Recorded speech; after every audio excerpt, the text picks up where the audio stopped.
the day corrupt cops picked the wrong man to cross. For years, Officer Richard Tate ran Ridgefield like his own personal kingdom. His job was simple: collect the money, keep people afraid, and make sure nobody stepped out of line. Every business owner knew the deal: pay up or suffer the consequences. Complaints vanished, witnesses disappeared, and justice was just a word on a billboard. The system worked flawlessly, until he walked into the wrong auto shop. Now, Samuel Hayes, a veteran who refused to kneel, sits in a jail cell on trumped-up charges, framed by men who thought they were untouchable. But Officer Tate is about to learn what real fear feels like, because that phone call the old man made? It wasn't to a lawyer. It was to his son. And his son isn't just anyone. He's Colonel Nathan Hayes, known across the military as the Ghost, a Delta Force commander feared on battlefields worldwide. And when a Special Forces operative comes home to find his father behind bars, the corrupt cops of Ridgefield are about to find out why some nightmares wear a badge. Justice isn't coming. It's already here. Samuel Hayes wiped the grease off his calloused hands with a red shop rag, his weathered face set with quiet focus as he examined the 2014 Toyota Camry on the lift. After 45 years of fixing cars, he could diagnose most problems just by sound alone. This one? A failing water pump, he bet his Bronze Star on it. Sunlight streamed through the open bay doors of Hayes Auto Service, catching tiny dust particles in golden beams. The air carried the familiar scent of motor oil, rubber, and metal, a smell Samuel had known since he opened this place. He'd taken an abandoned building on the outskirts of Ridgefield and turned it into his own piece of the American dream. Now, at 72 years old, he still worked 6 days a week, though his joints protested more than they used to. A wall of photographs near his workbench told the story of a life well lived. A young Samuel in his army uniform, standing tall and proud. His late wife, Margaret, cradling their newborn son, Nathan. Awards and certificates from decades of honest work.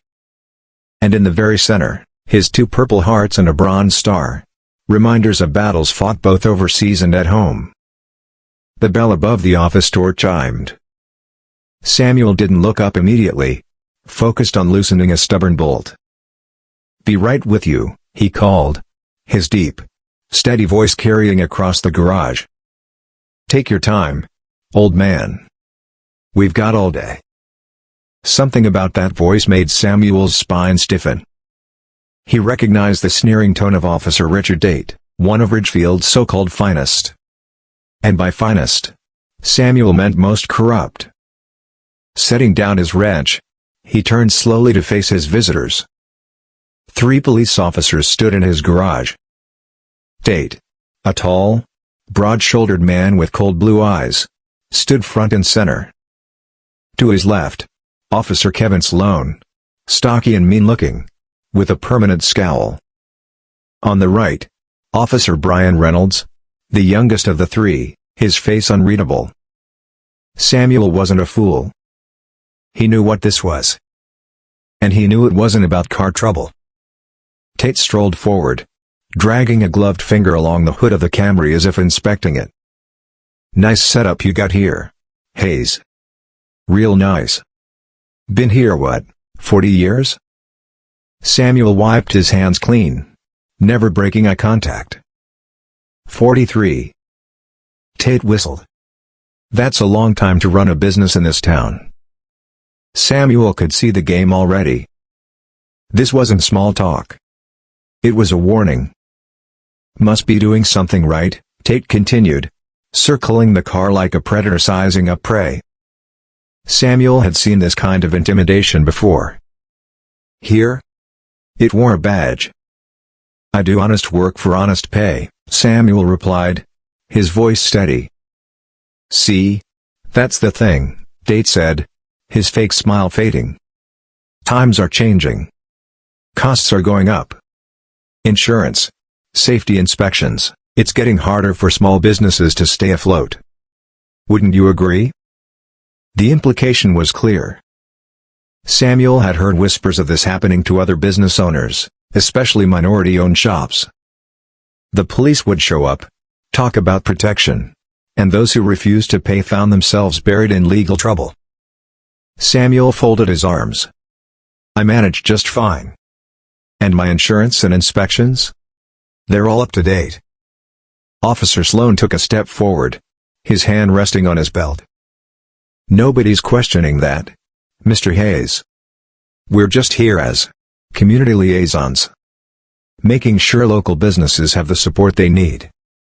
Samuel nearly laughed. Support? More like extortion with a badge. Tate's smile sharpened. $500 a month, he said flatly. Consider it a community initiative. Keep the neighborhood safe. Make sure nothing bad happens to your business. Samuel's fingers clenched into fists. No. Tate's expression darkened. Maybe you should sleep on it. Think about what could happen to a place like this. Cars are complicated machines. Fires start. Windows break. Would be a real shame if emergency services were delayed. The threat hung in the air like smoke. Samuel had spent his whole life fighting bullies, on the battlefield and at home. This was just another war. But what these men didn't know, what they couldn't possibly understand, was that the moment Samuel made that phone call, they were already finished. Because some men don't run from a fight. And some nightmares wear a uniform. Samuel Hayes had spent his life fighting battles, first in Vietnam, then in the streets of Ridgefield, where survival wasn't about bullets but standing your ground. His father had taught him that a man who gives in to bullies loses something he can never get back. And he wasn't about to start losing now. He locked eyes with Officer Richard Tate, unflinching. Get out of my shop. His voice carried the same authority he once used to command men in combat. Unless you're here for actual police business, we're done. Tate's fake smirk disappeared. His jaw tightened, his hand shifting toward his holstered weapon, trying to intimidate. You're making a mistake, old man. A big one. Samuel leaned forward just enough to make it clear he wasn't afraid. The only mistake, he said evenly, was thinking you could intimidate me. I've stared down real killers. Men who actually believed in something, even if it was wrong. You? You're just a thug with a badge. A muscle twitched in Tate's jaw. His grip tightened on his weapon, but Samuel didn't blink. For a long moment, the two men stood in silence, neither backing down. Then, with a slow inhale, Tate stepped back. Let's go, boys. The other two officers hesitated but followed. At the door, Tate turned and smirked over his shoulder. Remember what I said about fires, old man. They start real easy in places like this. Samuel didn't watch them leave, he didn't give them the satisfaction. But when the patrol car finally disappeared down the street, he exhaled a long, slow breath. He knew men like Tate didn't take kindly to being stood up to. And he knew this wasn't over. That night, Samuel stayed late, making sure every lock was secured. As he closed up, the sky burned in shades of orange and purple, a peaceful contrast to the storm he could feel brewing beneath the surface. He turned toward his truck, then stopped. Across the street, in the shadows of an abandoned warehouse, stood three figures. They weren't moving. They weren't smoking. They weren't talking. They were watching. Samuel recognized the stance, the positioning, not random street thugs. Cops. Out of uniform. The old him, the soldier in him, wanted to confront them. But instead, he did something smarter. He ignored them. He walked to his truck, started it like any other night, and drove home, mind racing with plans and contingencies. He'd survived worse. But that didn't mean he'd take this lying down. Tomorrow, he'd start making calls. He had friends, veterans who knew how to watch a place without being seen. If Tate wanted a war, Samuel wouldn't be fighting alone. The next morning, Samuel arrived at Hayes Auto Service just as the first rays of sunlight touched the streets. And from half a block away, he knew something was wrong. Glass glittered on the sidewalk like cruel diamonds, reflecting the rising sun. As he got closer, his stomach tightened. Every window in the shop was shattered. The bay doors were covered in spray paint, crude messages, symbols, and words meant to break a man's spirit. But it was what he found inside that made his hands tremble with rage. His tools, thousands of dollars worth, collected over decades, lay scattered and broken. Oil was poured over customer vehicles, soaking the concrete like blood on a battlefield. And on his workbench, at the very center of the destruction, lay a dead rat, a note pinned to its chest. "Next time, it's you." Samuel stood in the wreckage of his life's work. But instead of fear, he felt something cold and familiar. The same feeling he'd had in the jungles of Vietnam, under fire, when men around him fell but he kept moving forward. They wanted him broken. Instead, they'd just made a mistake. Samuel was still on the phone with his insurance company when a new car pulled up outside. A man stepped out, thin, sharp-eyed, carrying a clipboard. The health inspector. Samuel knew the game before it even started. The inspector smirked as he walked in, looking around like he already knew what he'd find. "Looks like you've got some serious violations here," he said, pretending to take notes. His eyes landed on the shattered glass and spilled oil. "Operating in unsafe conditions. Potential environmental hazards. I'm afraid I'm going to have to shut you down. Indefinitely." Samuel kept his face blank. He knew this was part of the same system. The same corruption. But losing his temper wouldn't help. By noon, Samuel was filing a police report, knowing full well they wouldn't do a damn thing. And that's when he saw him. Tate. Leaning against the front desk, arms crossed, smiling like the devil himself. "Well, well. Look who's here to cause trouble." Samuel ignored him. "I need to file a report." Tate's smile widened. "A report? For what?" "Vandalism. Death threats." Tate chuckled. "Funny how those things happen when people don't appreciate police protection." Samuel's hands clenched. "I want to speak to your supervisor." Tate's eyes darkened. "Disturbing the peace again, Mr. Hayes?" Before Samuel could respond, he felt a hand on his shoulder. Felt the cold bite of metal. Handcuffs. Tate grinned as he tightened them. "Samuel Hayes, you're under arrest for disturbing the peace, resisting arrest, and making threats against a police officer." Other officers watched as Samuel was processed, fingerprinted, and forced to stare at the camera for a mugshot.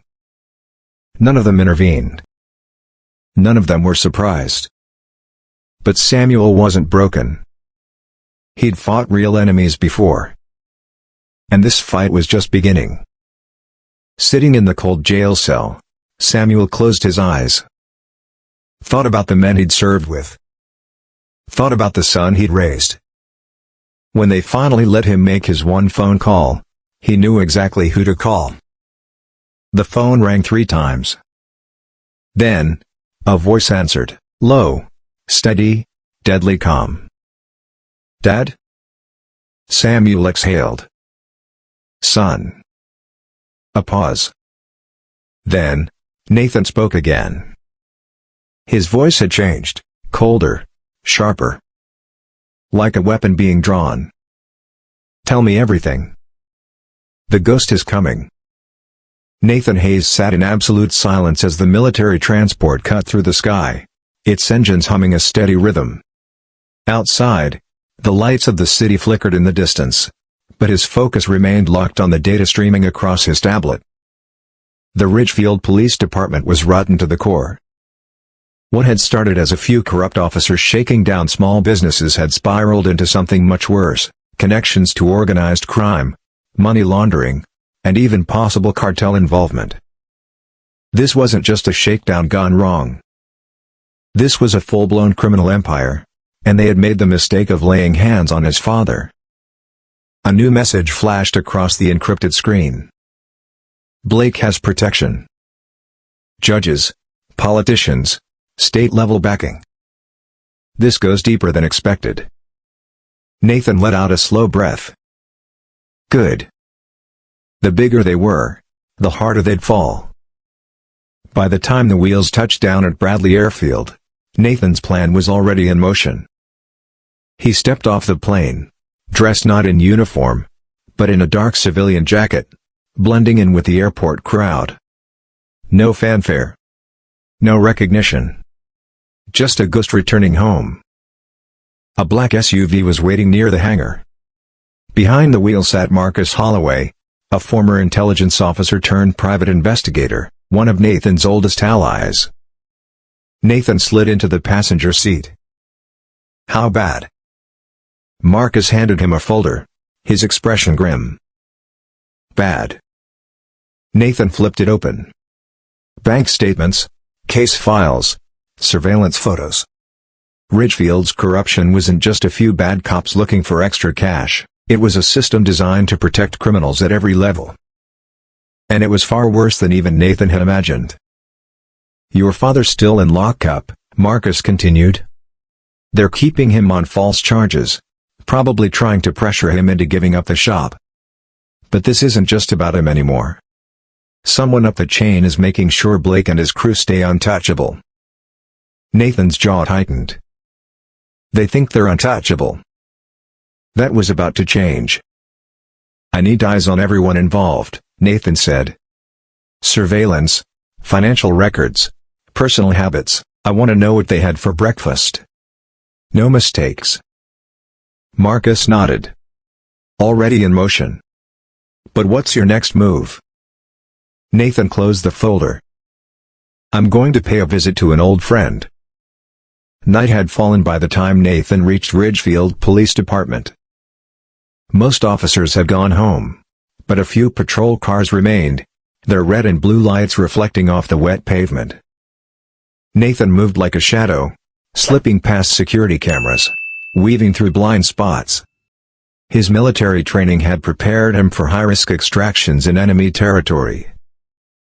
Compared to that, this was child's play. Inside, the station was quiet, the sound of clacking keyboards and murmured conversations filling the air. Nathan moved swiftly, slipping down a dimly lit hallway, heading toward the holding cells. And that's when he saw him. Officer Richard Tate. The man was standing near the processing desk, flipping through paperwork, looking far too comfortable. Nathan felt a slow burn rise in his chest. This was the man who threatened his father. The man who put him behind bars on false charges. And right now, he had no idea what was coming. Nathan walked right up to the desk. I need to see Samuel Hayes. Tate barely looked up, giving him a lazy, unimpressed glance. And who the hell are you? Nathan smiled, but it never reached his eyes. Someone you don't want to piss off. Tate chuckled, shaking his head. You one of those lawyer types? You don't look like much. Your old man's not getting out tonight, so why don't you? The next few seconds happened too fast for Tate to react. Nathan moved like lightning, his hand grabbing Tate's wrist before he could even reach for his gun. He twisted, not enough to break, just enough to hurt, and leaned in, his voice a deadly whisper. Listen carefully, officer. Tate's face contorted in pain, but Nathan barely exerted any pressure. You made a mistake. A big one. And right now, you're standing at the edge of a cliff. The only question is, do you jump, or do I push you? Tate's cocky smirk vanished. He tried to pull away, but Nathan held firm. Let me tell you what's going to happen, Nathan continued. You're going to take me to my father. And then, you're going to pray I don't come back. Tate swallowed, sweat forming on his brow. Nathan released him, stepping back. "Take me to him. Now." Tate hesitated, but only for a moment. Then, without a word, he turned and led the way. Samuel Hayes had never been afraid of a jail cell. It wasn't the first time he'd been in one. He'd spent time as a POW in Vietnam, and this was nothing compared to that. Still, when the door creaked open, he was surprised to see his son standing there. For a moment, neither of them spoke. Then, Nathan exhaled. "Let's go home, Dad." Samuel stood, stepping forward, and as he passed Tate, he smiled slightly. "Told you boys you were making a mistake." Tate didn't answer. The fear in his eyes said enough. As they drove through the streets of Ridgefield, Nathan finally spoke. "It's worse than I thought." Samuel nodded. "It always is." Nathan turned to face him. "This isn't just about your shop anymore. This is bigger. Blake, the department, the people protecting him, they've been running this town like their personal empire." Samuel sighed. "I figured as much." Nathan's gaze hardened. "It ends now." Samuel looked at his son, seeing not just the boy he raised, but the soldier he had become. And for the first time in years, Samuel knew, the war wasn't over. It was just beginning. Nathan Hayes sat in silence, his eyes locked on the dim glow of his laptop screen. Reports, financial records, and personnel files scrolled past at lightning speed. Ridgefield's corruption ran deeper than he expected. Every transaction, every backroom deal, every payoff was documented, if you knew where to look. And Nathan had always known where to look. Across the world, Captain Olivia Foster's voice crackled through his earpiece. "Might need resources if this escalates." Nathan's reply was cold and precise. "Already on it, Captain. Just try not to start a war in my hometown." Foster hesitated. "You don't start wars, Ghost." Nathan's voice was a razor's edge. "I end them." Back in Ridgefield, Officer Richard Tate sipped his coffee, blissfully unaware that his carefully controlled world was about to collapse. The arrest of Samuel Hayes had sent the message he intended: no one defied the order he had spent years establishing. The protection racket was running smoothly, and everyone up the chain, including the mayor, was getting their cut. Everything was as it should be. A knock at his office door interrupted his moment of satisfaction. Officer Ethan Collins, a young recruit with too much conscience, hesitated at the entrance. Tate barely looked up.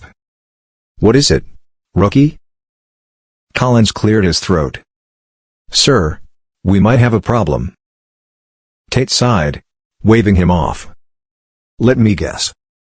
Hayes is complaining?" "Let him. Some military brat whining about his daddy isn't our concern." Collins shifted uncomfortably. "Sir, he's not just military. He swallowed hard. He's Delta Force. A commander." Tate's cup stopped halfway to his mouth. He slowly looked up. "Say that again?" Collins hesitated. "His record is mostly classified. But what I found, they call him the Ghost." A bitter laugh escaped Tate's lips, but there was an edge to it. "The Ghost? What is this, a comic book?" Collins shook his head. "No, sir. I had a friend in Army intelligence. He said this guy, Colonel Hayes, he's the kind of operator Special Forces whisper about. The kind of man governments call when they need something done, without leaving a trace." The coffee suddenly tasted bitter in Tate's mouth. Collins pressed on. "Sir, it's not just him. The FBI just requested all our body cam footage from yesterday. The DOJ is asking about our arrest procedures. Internal Affairs has called twice this morning." Tate felt his stomach drop. "What?" Collins nodded grimly. "It's like someone flipped a switch.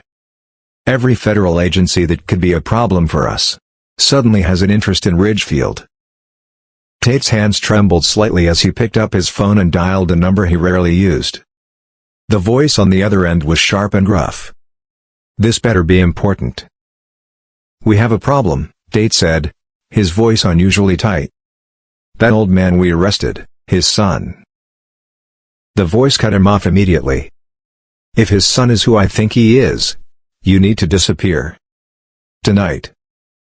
Tate frowned. "What? Come on, he's just—" "Listen carefully, you idiot," the voice hissed. "I've seen this man's work. You don't understand what you stepped in.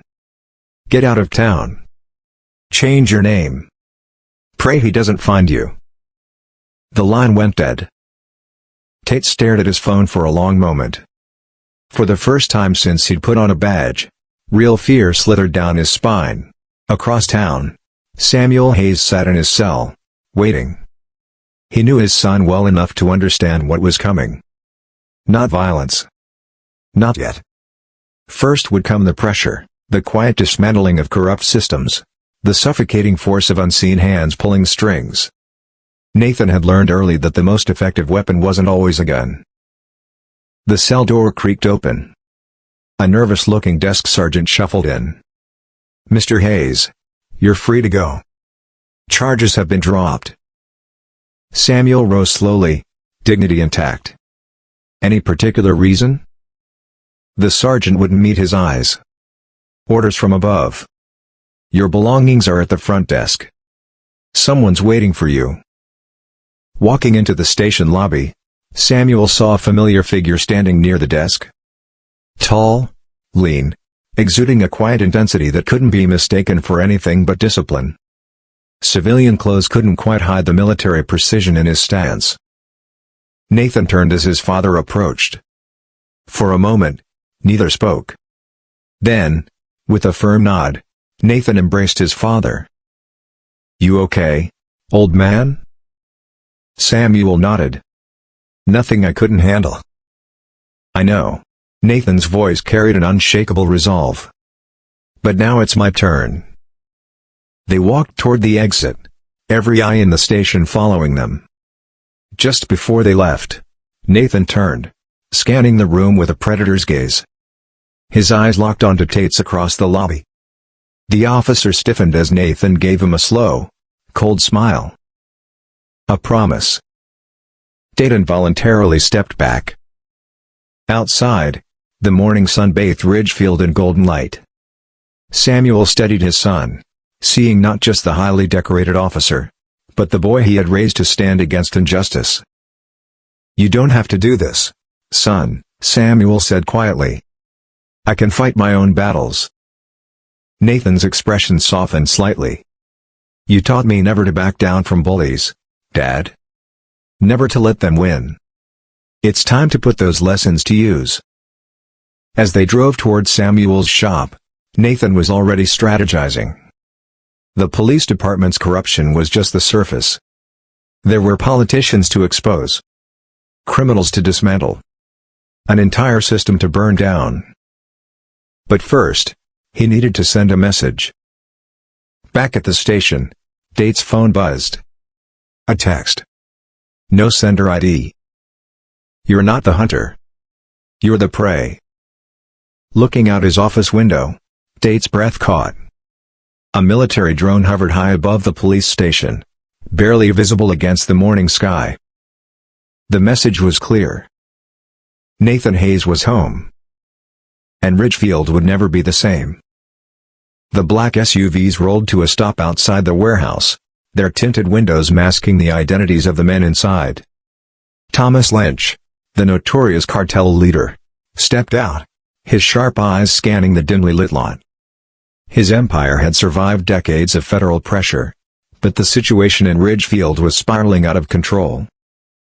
He had trusted Mayor Gregory and Chief Anderson to keep the town locked down. Now, the mayor was missing, the FBI was circling, and his police informants were crumbling under pressure. The problem? One man. Nathan Hayes. Inside the warehouse, Lynch met with a half-dozen of his most trusted enforcers, men who had handled everything from political bribery to full-scale eliminations. He had one order. Find Carter. Kill him. Before this whole town burns. One of his lieutenants shifted uncomfortably. Boss, if this guy really is Special Forces, that's... Lynch slammed a fist onto the table. I don't care if he's the damn Terminator. He's one man. We take him out now, before the feds get too close. The room fell silent. Then, the lieutenant nodded. Understood. Nathan Hayes already knew about the meeting. He had been listening. Military-grade surveillance, drone feeds, intercepted communications. Lynch never had a chance to operate in secrecy. Now, the hunter had become the hunted. As Lynch's men prepared their ambush, Nathan was preparing one of his own. From a secure location, Lieutenant Olivia Foster relayed the intel. They'll be moving on you within the hour. Heavy firepower, trained hitters. They're taking this seriously. Nathan smirked. So Amaj. Backup? She asked. I won't need it. Foster sighed. Try not to leave too many bodies this time. No promises. Lynch's men moved with precision, their SUVs weaving through the quiet streets of Ridgefield. Their destination? Hayes Auto Service. But when they arrived, the shop was empty. No lights. No movement. The leader of the hit squad signaled for two men to approach cautiously. The others covered them from behind. They stepped inside, and the world exploded. Flashbangs. A disorienting burst of white-hot light and sound engulfed them. Their earpieces filled with static. Vision blurred. Balance lost. Before they could recover, shadows moved. Nathan was already among them. He struck fast. First man, disarmed, throat strike, unconscious before he hit the floor. Second man, twisted wrist, gun turned, silenced shot to the leg, down. By the time the remaining attackers regrouped, it was already over. Lynch's phone rang. A single message appeared on the screen. Strike 2. Chief Anderson sat alone in his office, drinking whiskey straight from the bottle. His department was collapsing. Officers were resigning. The feds were crawling through his files. And now, Lynch's men had failed. The door opened, and Anderson looked up. Nathan Hayes stood in the doorway. He didn't say a word at first. Just closed the door behind him, locking it. Anderson felt real fear for the first time in his life. You. Nathan cut him off, placing a flash drive on the desk. Your confession, Nathan said. All your deals. Every crime. Recorded. Anderson swallowed. And if I don't sign it? Nathan stepped closer. Too close.